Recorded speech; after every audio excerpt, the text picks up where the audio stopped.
여러분 반갑습니다. 잠깐 제 소개를 드리자면 약 10여 년간 탈북민들의 진로 개발과 취업을 위해 활동해온 강은이라고 합니다. 10여 년간 활동하면서 탈북민들이 해내는 작은 성공 경험들을 통해서 여러분들에게 저의 작은 경험들을 공유하고 싶습니다.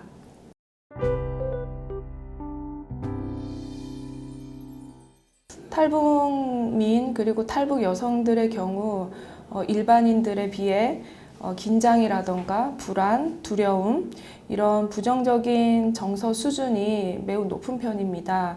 그래서 직장이나 혹은 직업을 가짐으로써 이분들이 의미감을 찾고 희망과 긍정적인 정서를 경험하는 기회를 가진다는 것은 그분들의 일생에 있어서도 매우 중요한 일이며 한국에 정착하는 데 있어서도 매우 중요한 자원이 될 수 있습니다. 왜냐하면 이를 통해서 자신들의 강점과 자원을 발견할 수 있는 기회가 될 수도 있고 구성원들과 다양하게 소통하는 방법을 배움으로써 그들의 소통하는 능력도 향상이 될 수 있기 때문입니다.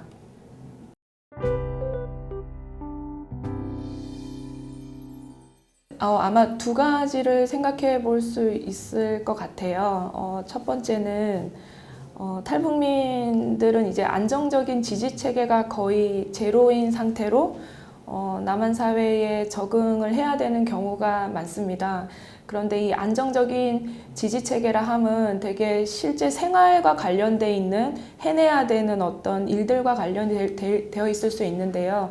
첫 번째는 경제적 지원이라던가 두 번째는 이제 북한 말투를 고쳐서 약간 남한 사람처럼 보여야 되는 그런 언어적인 문제, 그 다음에 실제 취업을 했다고 하면 영어라던가 실제 일을 하면서 해내야 되는 그런 다양한 기술들, 뭐 컴퓨터 다루는 어떤 역량들, 이런 부분들에 좀 더 초점이 맞춰져 있기 때문에 그들이 맞닥뜨리면서 느끼는 어떤 정서적인 어려움이나 이런 부분들을 간과하고 넘어갈 경우가 많습니다. 그러다 보니까 자신이 어려움에 놓여 있는 상황임을 뭔가 그런 정서적인 거를 드러낸다던가 이러기보다는 실제 해내야 되는 일들에 집중하다 보니까 실제 직장 생활을 하면서 이런 것들이 드러날 가능성은 매우 적어지게 되는 것 같습니다. 그래서 직장에서 이들을 도울 수 있는 가장 중요한 것은 이 사람들의 정서적인 어려움을 공유할 만한 한 명의 지지자가 있느냐 하는 것입니다. 그래서 많은 탈북민들의 이야기를 들어보면 직장 내에서 이런 거를 공유할 만한 한 명의 지지자가 있다면 쉽게 이탈하거나 쉽게 그만둘 생각을 아마 하지 않을 것이라는 이야기를 저도 많이 듣기도 했습니다. 탈북민들의 경우 자기 자신에게 일어나는 성공이나 실패 그리고 직장 생활에 일어나는 많은 일련의 일들의 그 원인을 되게 자기 자신에게 찾는 경우가 많을 수 있습니다. 예를 들면 성공을 자기 자신에게 있다고 생각을 한다면 이게 가끔 부적응적으로 간다면 우월이 될 수도 있고요. 만약에 실패에 대한 원인이 또 자기 자신에게 있다고 한다면 이것은 아마 탈북민들에게 상당히 위축감이 드는 어떤 일들이 될 수 있습니다. 우리가 이 두 가지를 다 염두에 두어야 되지만 대개 실패의 원인을 탈북민 자신에게 찾을 경우에 문제가 뭐냐면 자신이 만들어내 스스로 생각한 자기 자신만의 원인을 찾는다는 거죠. 그러면서 죄책감을 가지게 되는데 이 또한 그 소통하는 관계를 일의 현장에서 같이 가지고 있다면 원인들에 대해서 객관화해 볼 수 있고 개선해 가려는 노력의 태도들을 같이 길러나가는 중요한 또 전환점의 계기가 될 수 있기 때문에 소통하는 관계는 매우 중요하다고 생각이 됩니다.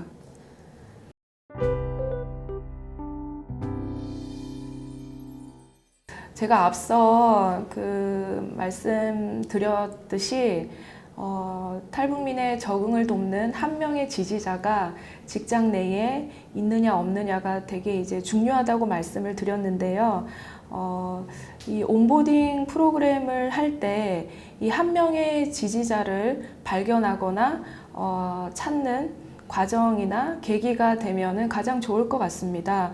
그래서 그 지지자는 기업의 상황에 따라 인사 담당자가 될 수도 있고 아니면 부서 내의 사수가 될 수도 있는데 어떤 직함이나 어떤 그 위치는 중요하지 않습니다. 탈북민의 적응을 돕기 위해 진정성 있는 지지자 한 명이면 충분할 것 같고요.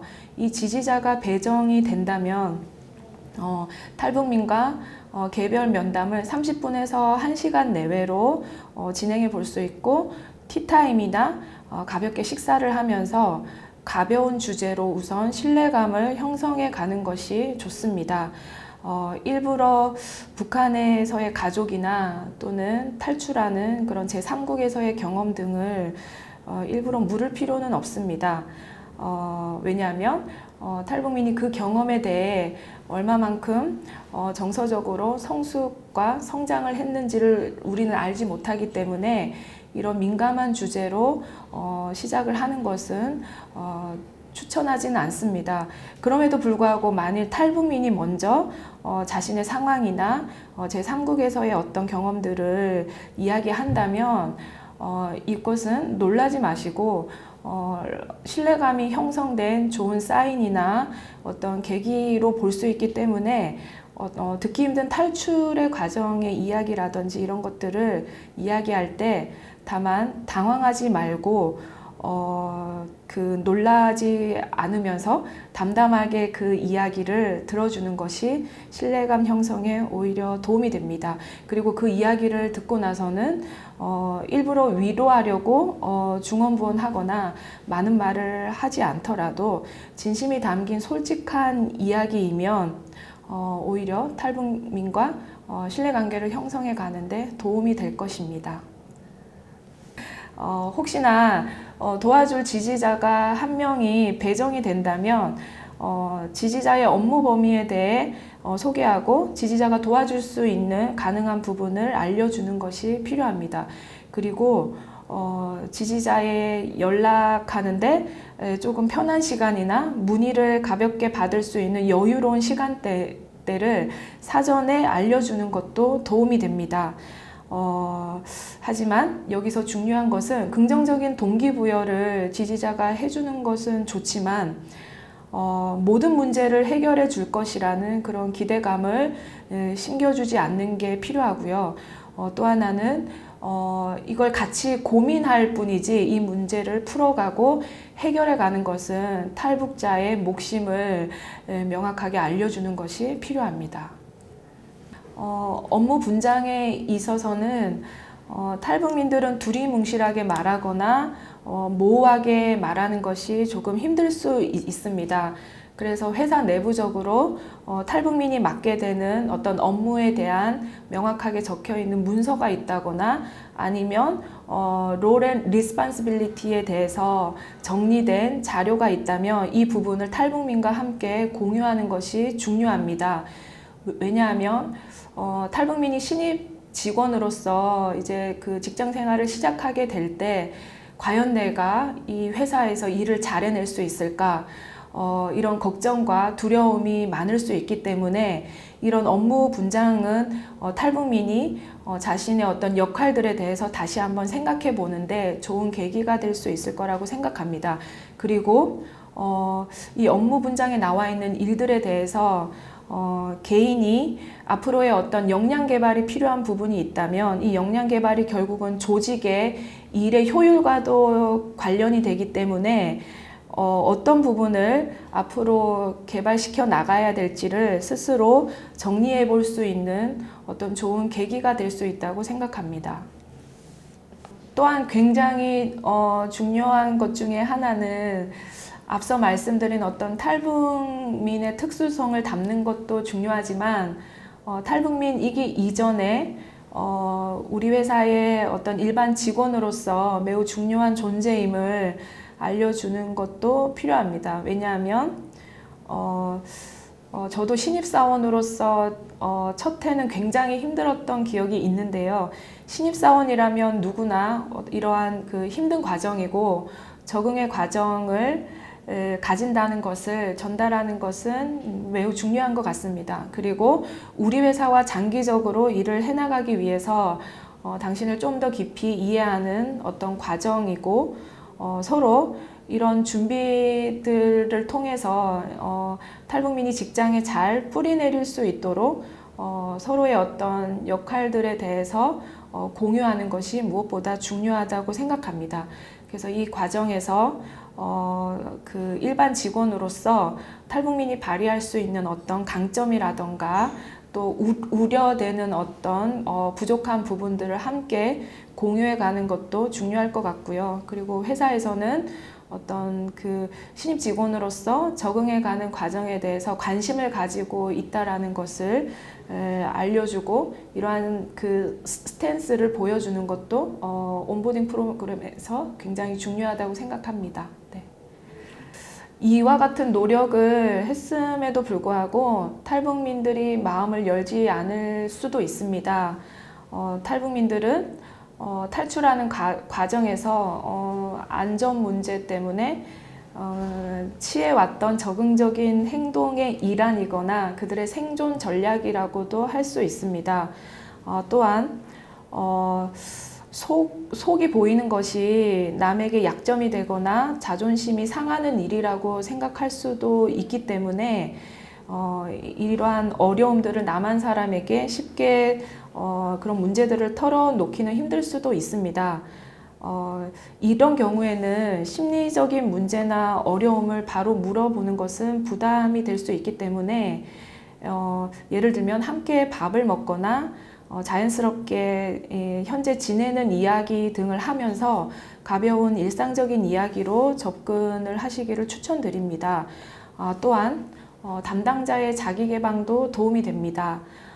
예를 들면 저도 첫 직장, 첫 입사할 때의 어떤 어려움들은 아직도 생생하게 기억이 날 정도로 매우 힘들었던 기억이 있는데요.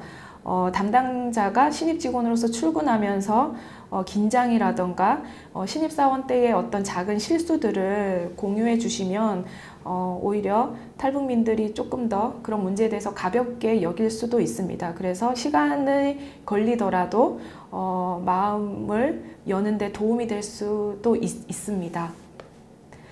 위와 같은 과정과 노력을 거쳤음에도 불구하고 진전이 없다면 여러분 어떻게 해야 될까요? 그럴 때는 저와 같은 전문가나 더 브릿지 같은 탈북민 전문 기관에 요청을 받으시면 됩니다. 왜냐하면 탈북민이 적응하는 이 적응의 기간이 길어질수록 업무에 있어서 성과를 내야 되는 기업의 입장에서는 많은 부담이 될 수 있기 때문에 꼭 전문가나 관련 기관의 도움을 받으시면 됩니다. 그래서 해결 가능한 어떤 데드라인을 같이 고민하고 방안들을 제안하거나 어떤 탈북민의 노력하는 태도를 이끌어내는 그런 동기부여, 이런 탈북민의 마인드셋을 위해 전문가의 도움이나 기관들의 협조를 요청하시면 됩니다.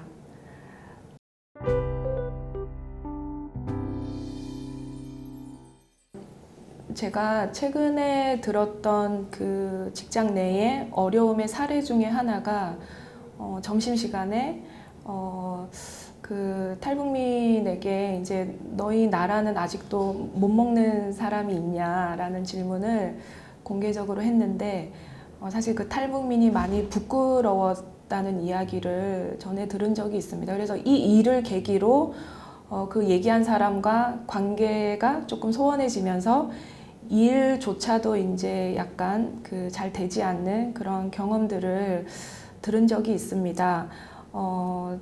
만약에 탈북민들과 친해지고 싶다면 저는 그 탈북한 그 북한과 관련된 이야기보다는 탈북민들에게 조금 가깝게 다가갈 수 있는 그런 그냥 일반 국민들이 서로 할 수 있는 그런 질문들이 좋을 것 같아요. 예를 들면 현재 살고 있는 곳은 어디고 직장을 오고 가는데 불편함은 없는지, 뭐 몇 시간이 걸린다라든지 뭐 이런 가벼운 이야기가 좋을 것 같고요. 대개 이런 실수가 일어나는 경우는 긴장하고 있으면 서로 존중을 해야 되기 때문에 조금 그 실수하는 경우는 덜합니다. 그런데 점심시간이나 이런 조금 가볍게 이야기할 수 있는 순간에 저희가 이제 그런 인식을 하지 못하는 사이에 저희도 모르는 사이에 그런 질문들을 할 수 있기 때문에 웬만하면 그들과 가볍게 일반적인 이야기들로 소통을 해주시면 좋을 것 같고요. 두 번째는 제가 계속 앞서 강조하고 있는 것이 사실은 소통인데요. 북한 사람들과 소통할 때 한 가지 노하우가 있다면 말을 둘러하기보다는 직설적인 화법이 훨씬 도움이 됩니다. 왜냐하면 탈북민들은 사실은 탈북하는 과정에서 안전을 위해서 그들이 그 생존 전략으로 선택했던 것이 의심하는 것입니다. 그러다 보니 사람들을 쉽게 신뢰할 수 없고 의심을 하게 되는데, 그렇기 때문에 조금 더 그 명확하게 이야기해 주는 것이 조금 더 그들에게 도움이 될 수 있고요. 저희 입장에서는 간접화법을 쓰게 되는 이유가 만약에 직설적으로 얘기했을 때 그들이 상처받지 않을까 하는 우려 때문에 둘러서 얘기하는 경우도 있을 수 있습니다. 하지만 오히려 직설적으로 이야기하지 않는 것보다 간접화법으로 얘기할 경우에 오해의 소지가 더 많을 수 있기 때문에 직접적인 화법으로 그들과 소통해 가는 것이 훨씬 도움이 됩니다. 더불어서 탈북민들은 자신을 이해한다던가 북한에서부터 이미 직업을 통해서 그런 자신을 찾아가고 정체성을 발견할 수 있는 기회가 있었어야 했음에도 불구하고 대개 부모의 직업에 의해 그들의 직업도 결정되는 경우가 많습니다.